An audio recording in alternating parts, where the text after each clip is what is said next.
Hi అండి, welcome to my channel Haritha Pratap.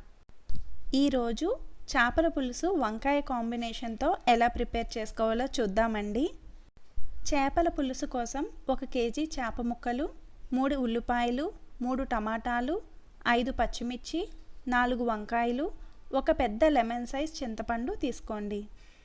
ముందుగా clean చేసుకున్న చేప ముక్కలు తీసుకొని కొంచెం పసుపు, 2½ స్పూన్ కారం, 1 స్పూన్ ఉప్పు, 1 ఫుల్ స్పూన్ ధనియా జీరా పొడి, 1 స్పూన్ అల్లం వెల్లుల్లి పేస్ట్ని వేసి చేప ముక్కలకు బాగా పట్టేలా కలుపుకోండి.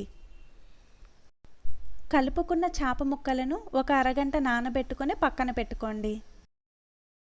ఇప్పుడు ఉల్లిపాయలు, పచ్చిమిర్చి, టమాటాలను చిన్న ముక్కలుగా కట్ చేసుకోండి. వంకాయలను పుచ్చులు లేకుండా చూసుకొని గుత్తి వంకాయలుగా 4 ముక్కలుగా కట్ చేసుకోండి. కట్ చేసుకున్న వంకాయలను ఉప్పు నీళ్ళల్లో వేయండి. ఉప్పు నీళ్ళల్లో వేయడం వల్ల వంకాయలు కలర్ చేంజ్ అవ్వకుండా ఉంటాయి. ఇప్పుడు చింతపండుని ఒకసారి బాగా క్లీన్ చేసుకొని 1 గ్లాస్ వాటర్ వేసి నానబెట్టుకోండి. స్టవ్ మీద కడాయిని పెట్టుకొని స్టవ్ ఆన్ చేసి 6 to 7 టేబుల్ స్పూన్స్ ఆయిల్ వేసి ఆయిల్ హీట్ అయ్యాక కట్ చేసుకున్న ఉల్లిపాయలు, పచ్చిమిర్చి, కొంచెం కరివేపాకు వేసి 5 నిమిషాలు ఫ్రై చేసుకోండి. ఆనియన్స్ 5 మినిట్స్ ఫ్రై అయిన తరువాత చిటికెడు పసుపు, ఆనియన్స్కి సరిపడా సాల్ట్, కట్ చేసుకున్న వంకాయలను వేసి బాగా కలుపుకోండి. ఒక 5 నిమిషాలు వంకాయలు నూనెలో బాగా ఫ్రై అయిన తరువాత 1 ఫుల్ స్పూన్ అల్లం వెల్లుల్లి పేస్ట్ని వేసి పచ్చివాసన పోయే వరకు ఫ్రై చేసుకోండి. ఇప్పుడు కట్ చేసుకున్న టమాటాలను వేసి మూత పెట్టుకొని ఒక 5 మినిట్స్ మీడియం టు హై ఫ్లేమ్లో ఉడికించండి. టమాటాలు మగ్గిన తర్వాత వాటిని గరిటెతోనే కొంచెం పేస్ట్లా చేయండి. మనకి పులుసు కన్సిస్టెన్సీ థిక్గా వస్తుంది. ఇప్పుడు 1/2 స్పూన్ కారం, 1/4 స్పూన్ మెంతి పొడిని వేసి కలిపి పెట్టుకున్న చేప ముక్కలను వేయండి.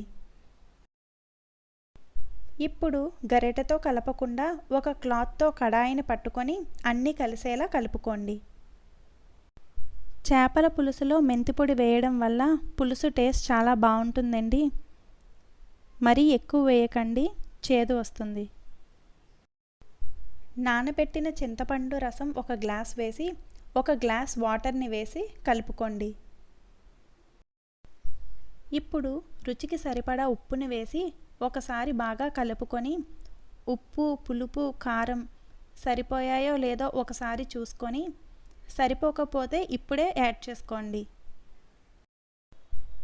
కొంచెం కొత్తిమీరను వేసి మూత పెట్టుకోండి. ఒక 20 నిమిషాలు హై ఫ్లేమ్లో పులుసుని ఉడికించండి.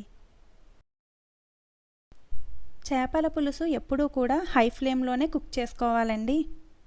లో ఫ్లేమ్లో కుక్ చేయడం వల్ల ముక్కలుగా అయిపోతుంది. ఒక 10 నిమిషాలు ఉడికిన తర్వాత మూత తీసి కలుపుకోండి. అడుగు పట్టకుండా చేప ముక్కలు విరగకుండా నెమ్మదిగా కలుపుకోండి. ఇంకో 10 నిమిషాలు అలానే హై ఫ్లేమ్లో ఉడికించండి. చేప ముక్కలు వేసిన తర్వాత ఒక 20 నిమిషాలు హై ఫ్లేమ్లో పులుసుని ఉడికిస్తే సరిపోతుందండి. కూరలో నూనె పైకి తేలుతుందండి. ఒకసారి కలుపుకొని కొత్తిమీర వేసుకొని స్టవ్ ఆఫ్ చేసుకోండి.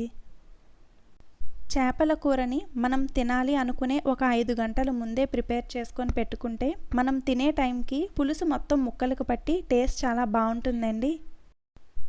చేపల పులుసులో వంకాయ టేస్ట్ చాలా బాగుంటుందండి. ఒకసారి ఇలా ట్రై చేసి చూడండి. వంకాయకి బదులు బెండకాయ కూడా వేసి చేయొచ్చు. నా వీడియో మీకు నచ్చితే లైక్ చేయండి, షేర్ చేయండి, సబ్స్క్రైబ్ చేయండి. నా వీడియో నోటిఫికేషన్ మీకు రావాలంటే బెల్ ఐకాన్ని క్లిక్ చేయండి. Thanks for watching.